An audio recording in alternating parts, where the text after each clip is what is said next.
Good afternoon and welcome to IT Weekly number 10. Number 10. I'm Jake Standish. And I'm Tim Smith.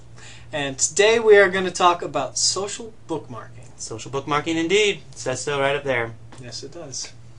Alright, so social bookmarking is what we're looking at. And so Jake, what is it? What is social bookmarking?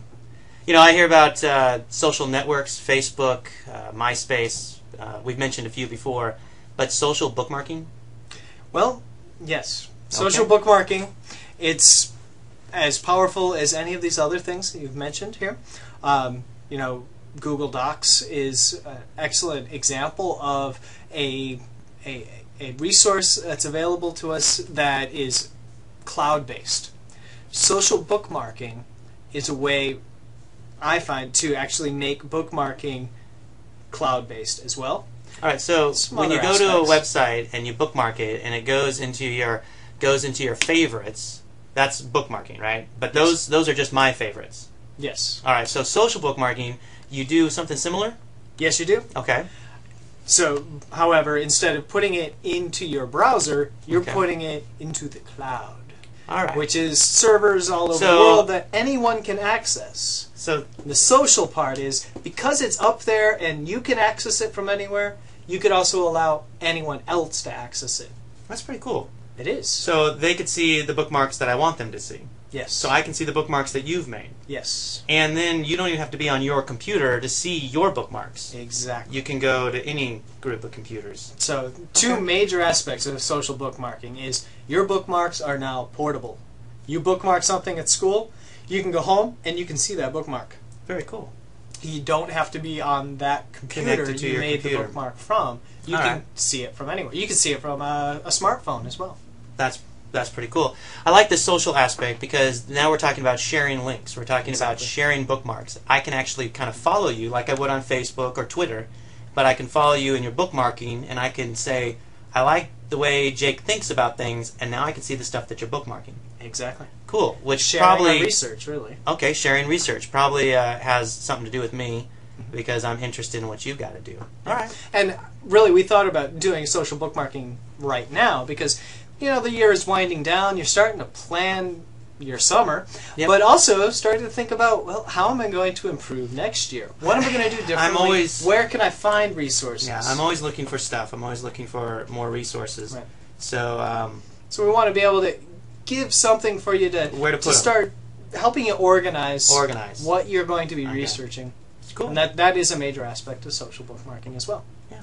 And we've got probably two main big ones, and we can talk about how we like to use them. And there are other social bookmarking programs out there, but these are two that, when you mention social bookmarking, people refer to. There are others you may find you like better. That's fine. Feel free to let us know. Get us on the IT Weekly in Yammer, and we'll gladly have a conversation about it. But the two we have used in the past are Delicious and diigo. Yeah. Can you bring up Delicious real fast? Sure. You know, Delicious is definitely where I started. It was the first one I was introduced to, and I really liked Delicious because it was as simple as you said. I bookmarked something to Delicious, and you can see here on Jake's, it just brought up a list. It brought the date, so I can even go, I know I bookmarked that last week. Where was it? And but then something happened. This other company came along, and they were called diigo, and it kind of took this concept of bookmarking to the next level. Right. So that's kind of the two that we use, Delicious and diigo. Now, with Delicious, as you were saying, it does help you sort things by date. You could also sort alphabetically. And I have a lot of bookmarks in here. There's over 8 pages of 71 different bookmarks. Most of my Delicious bookmarks refer to my life as a chemistry teacher, and a lot of great resources that I store over the years and have been able to go back to anytime I want. And I was able to tag them. You can see all these. Well, so for those of you who are listening, you can't see, but give ideas or names as to what that link has to do with. Right. Okay. So this a periodic table visualization methods website has many different tags here that can be used to help identify what resource this link will take me to. what kind of resources I can get out of it. It also tells you how many people in Delicious have bookmarked That's this. pretty cool. So, 4,581 people have bookmarked this particular link. It's probably a good one to have bookmarked. Kind of crowdsourcing here. Yeah. Showing it's vetted. A lot of people like that. So, yeah, Delicious was very nice for me as a teacher, but when I started this role as instructional technology, Tim and I joining forces here, really sharing our research, found Delicious wasn't as good.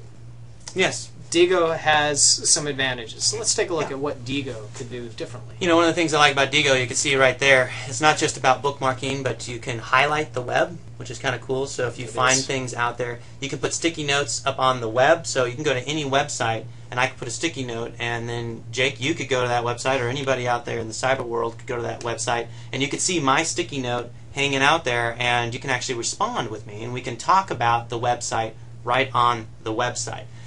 So definitely working in your PLCs. You wanted to share a link or something, and I know we share a lot of links, and with other people across the district, we're able to talk about the same place, talk about the same website, without actually having to be together. Yes. Which is kind of neat. What I also like, you can have that then emailed to you. Yeah. So Tim and I have been able to share things that we've read. Well, but it can give you a digest. I want to be a little bit honest. Jake does a little more reading than I do, and so it's nice though, because Jake will read the entire website. He will condense it down, and I realize, because I trust Jake, that I don't have to read the entire website. And then you can go out and tweet about it, and yeah, exactly. Then I look like I know what I'm talking about because of the work that you've done. So anyway, that's a really useful ability to just give your trusted group the information that they need, and because you trust each other, you don't have to put in all the time. You don't have to double efforts. You can kind of divide and conquer material. Very powerful. All right. Yeah. So let's take a look. Let's take a look at your diigo, man. Go into my. Let's click on your name. Let's see if that works. Probably. Probably not. That didn't work. There it is. So again, just like with Delicious, you can see all my tags here. Different things that I've done researching. Not so much chemistry anymore. No. But a little bit in there. I was actually able, when we started, I pulled my Delicious bookmarks into diigo, which is something great about diigo. Yeah. And I can pull that stuff in. Pretty cool. You can also take your diigo bookmarks and push them back, to the other direction. Yeah. Because Delicious is actually. So this looks just like Delicious right there. So what's a huge advantage? I think a huge advantage that we found is for me at least, a huge advantage has been in joining groups.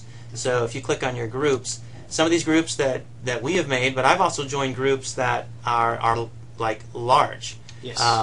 Like involve the entire diigo community. Thank you. And anyone in diigo. The neat thing is, I get an email every morning that kind of synthesizes what was added to that group, and then that gives me, it kind of just pulls it all together for me to go look at those new links. Exactly. Yeah. So and so then I go see, and I do the work to see if it's actually a good link or not. Yes. Yeah. So we can look at all these different links within a group here. And this is diigo in Education, is the group that I'm looking at. And we've got a lot of people that have posted bookmarks and made comments about what you'd be reading in there. So maybe you don't even have to click on that bookmark to learn something. You get the idea, yeah. And if it really interests you, you can go in a little deeper to the actual website. But it's just a way of getting information to you that's relevant and useful. Is just joining groups and adding, make sure you contribute some bookmarks yourself. But just participate. It's kind of the great part of this is you've got bookmarks, a way to store all this useful information, but you're also joining a community of other people that are doing the same thing. Yeah. It just makes your bookmarks that much more powerful. Indeed. So yeah, that's. I mean, there's definitely a lot more to both diigo and Delicious, but I think at the core, it's a place to save all your links, so they're not in just on your computer, and it's a place to find out what other people are linking to that have similar interests. So that way you can kind of begin to see, you can broaden what you're researching. Exactly. So So with that, social bookmarking, just try it out. Check if you out have diigo, check out Delicious. any questions about how to do it, please feel free to contact Tim Smith or Jacob Standish, and we will gladly help you out. Yeah. All right, so Talk to you there.